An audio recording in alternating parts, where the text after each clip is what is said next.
Introduction. Every creator hits a wall. MBA Day, 2nd edition reveals how to break through it.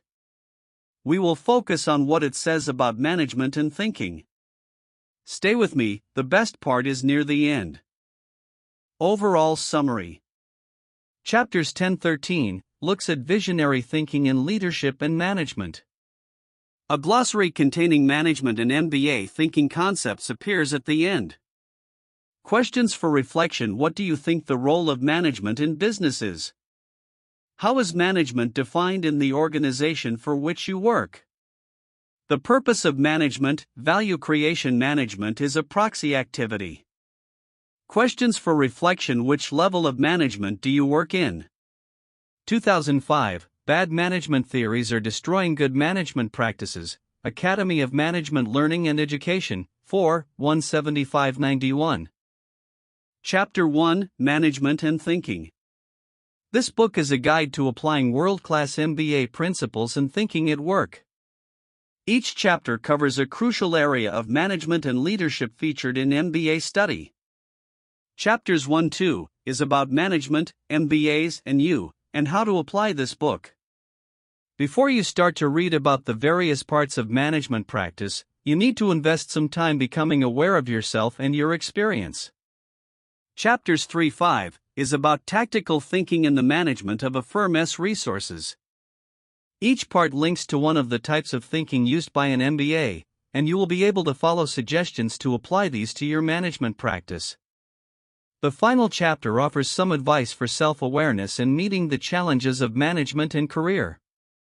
Serious thought and consideration. Management is a practical activity, and the key to being a better manager lies in thoughtful action, day by day. Management training is not enough because it is about behavior modification, not self-awareness. The aim of management training is to create dependency for answers on the trainer. Management education is about awareness. The aim of management education is for you to free yourself from restraints to your thinking. A business degree is a great thing, but you don't need one to start thinking about purpose and contribution to the bottom line. Learn about the history and main functions of management. Discover the structure and goals of the MBA. Write your first reflections and do your first activities for your daily management practice. There may be many reasons why you have decided to read this book. You are new to management and are feeling a bit overwhelmed. Make a list of at least 3 assumptions you've made about management.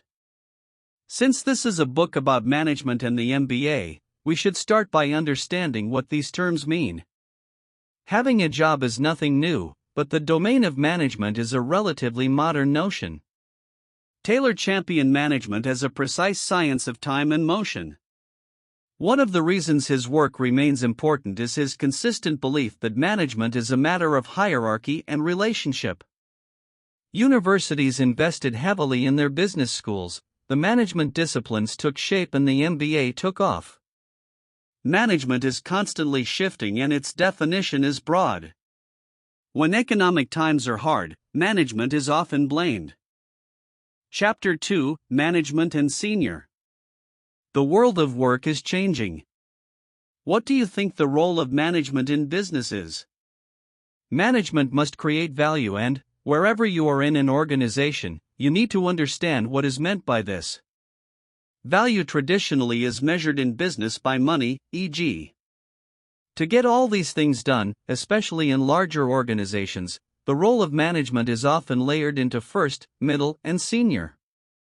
Self-preservation, the practical necessity to align with senior management's definition of value creation. Middle management is the engine room for many organizations, but is the most exhausting level to be in. The good news is that the MBA is relevant to the tasks of middle management and is preparation for the complexities and challenges of senior management and leadership. With the right ingredients, MBA thinking can be life-changing. Which level of management do you work in? We've discussed what management is, now we'll look in a bit more detail at the MBA degree. Management is a process of both personal identity and analytical sense-making. An MBA is about understanding and then managing changes in the web of relationships between senior and middle levels of management. This requires good character, astute self-awareness, and strong thinking skills. The goal of management training is to change or add behaviors and create dependency on the trainer. The goal of management education is to open the mind and eyes and create freedom from the educator. So, let us be clear and precise about thinking, because how you think is part of creating value. We all have the ability to think about our thinking. Business contains a bewildering number of concepts, e.g., profit, competitive advantage, culture, etc., and these form the vocabulary of management. All these approaches exist, but most programs conform to three conventions: separate business and management into subjects. Talk to at least one person who is in a senior role in your organization and find out how they got into management. To be given greater responsibility in management first means proving you are competent at making decisions, solving problems, and directing the work of others. Chapter 3: Management and Think. Everything you do as a manager happens in relation to everything else, and management is, by its nature, always interconnected. A collection of seminal articles in HBR by the big guns of management thinking. A respected figure in management thinking and practice, Handy's book imaginatively shows how real people are what make organizations work.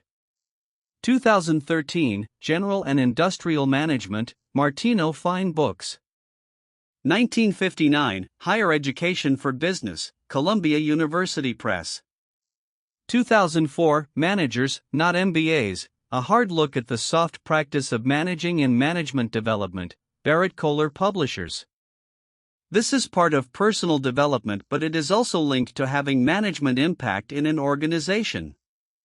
Thinking and action go together. What did you do next? Self-awareness is the starting point for learning, so being aware of your personal values, beliefs, capabilities, and motivations is a route to emotional maturity in your thinking.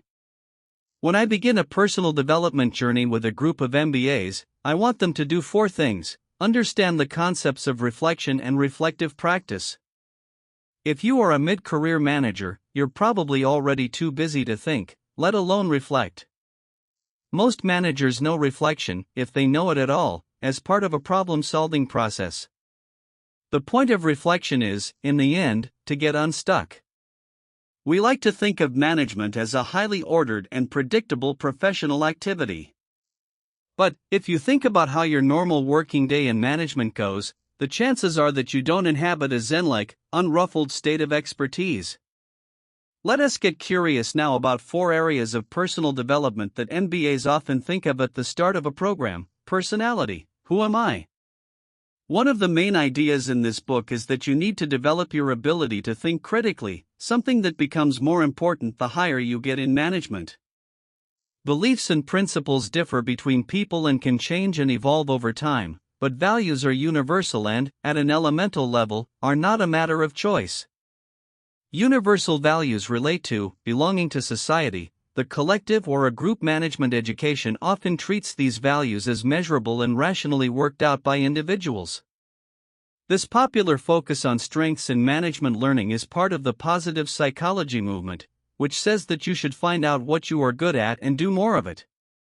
The I broadly covers self and social awareness, self-management and interpersonal skills, and was inspired by Howard Gardner's theory of multiple intelligences. Is a fundamental question for every manager to ask. What are you good at but not rewarded for in your work life? Chapter 4: Work and Management. Not everything in management can be reduced to a measurable competency so easily. Personal development is the process of advancing identity and self-knowledge, of developing talents, potential and employability across our lifespan. Did you identify a sense of challenge at work or a need to move on in your career? Imagine your life as if it were a book, with each stage or part its own chapter. This is the personal context for management. Throughout my life, I have always given a lot of value and thought to impact, he says. It's easy to see how the life cycle concept maps onto the challenges of moving from middle to senior management. You can compare this with Jim Collins' thoughts on leadership in Chapter 10. As we established in the previous chapter, management is a purposive activity, it has an end in mind. Goal setting at work is, therefore, not usually a problem. Work-life balance is about having a say in when, where, and how you work, and recognizing that it is healthy to try to achieve a fulfilling life both inside and outside work. A great way of seeing how things are balanced in your life is in a Wheel of Life, a diagnostic tool developed for coaching. Do you have access to a professional or business coach at work? Put first things first, categorize tasks by importance, not urgency. Sharpen the saw, a mental attitude of constant improvement, lifelong learning. The world of work is constantly changing. Remote working has been an option for many knowledge workers for some time, but does it work for a whole company? How will the world of work change for you between now and retirement? Will you even retire? Putting it together, approaching management with an open mind. Management in the middle levels of organizations demands and rewards the efficient use of limited resources to meet short-term targets. To be a better manager or leader, you need breakthrough management practice, which requires the following: self-awareness, self-knowledge, and reflective practice. Understanding complexity and uncertainty in the business environment. In the remainder of the book, we start to explore how this world operates. Keynes' book is a refreshing examination of a side of leadership and management we often don't hear about. 1983, The Reflective Practitioner: How Professionals Think in Action. Chapter 5, Operations and Management. 2009, Coaching for Performance, Growing Human Potential and Purpose: The Principles and Practice of Coaching and Leadership, 4th edition. Tactical MBA Thinking, How to Organize Resources. Tactical thinking uses a sequential or lineal approach. If tactics are not aligned to the strategy of the organization, then the strategy can quickly come unstuck, and, when this happens, lower levels of management can find themselves trapped in office or corporate politics. Tactical thinking is a bit like navigating towards a destination on a sailing ship. The people, the processes, and the cash in your business are a bit like the sails on a ship. All managers are day-to-day operations managers. Whether in the private or public sector, in for-profit or not-for-profit, large or small organizations, at the top or the bottom, almost every aspect of management can be seen as a contribution to activities that are organized, planned, and subject to evaluation. Learn about the background, context, and scope of the operations function. Define the difference between tactical and strategic management of operations. Apply the input transformation output model to processes or activities that transform inputs to outputs. These questions illustrate the all-pervasive nature of operations and process management and the tension between how things are best organized now versus what needs to be planned to prepare for the future. These twin tasks form the context for the management of processes and operations. Their vast experience of operations management was brought to bear on analysis of every part of the patient pathway, which is the journey from referral, or call for help, to discharge. Adapted from Valued Care and Mental Health, Improving for Excellence, 2018, NHS Improvement. Point 1. The context of managing processes and operations. It is useful to take the process view to understand a business because the effective and efficient management of operations is what generates value for the organization. Tactical decision-making in operations management is aimed at maintaining the capacity to meet the current needs and satisfy customers and stakeholders. To achieve this, operations management tends to break things down to constituent parts. Accordingly, operations management is about the design, implementation, evaluation, and improvement of the systems that deliver goods, products, or services of a business in the here and now. First-level managers focus on small-scale processes or single steps in bigger operations and may find themselves working purely at this level in their functional area. Strategic decision-making, at the other end, looks at providing goals for the future needs, and senior managers have to see how the types of process make sense in the context of the organization as a whole. As a middle manager, you may be given responsibility for groups of steps or entire complex processes. Operations management will involve the design, implementation, evaluation, and improvement of processes that bridge the gap between the present and the future. Transformation, or the part of the process where value is added by, for example, a material transformation or a change in physical location, ownership, or purpose in use. In the winery, this might involve not the time it takes for the wine to ferment but also the management of the expectations of customers in branding. Highly structured processes in assembly line manufacturing, such as the automotive industry, have provided much of the background and terminology used in operations management. Closing. That is the heart of MBA Day, 2nd edition. If it helped, a quick subscribe keeps more summaries coming. So, how do management and thinking connect? That is exactly where we started. Go back to the top and watch it click into place.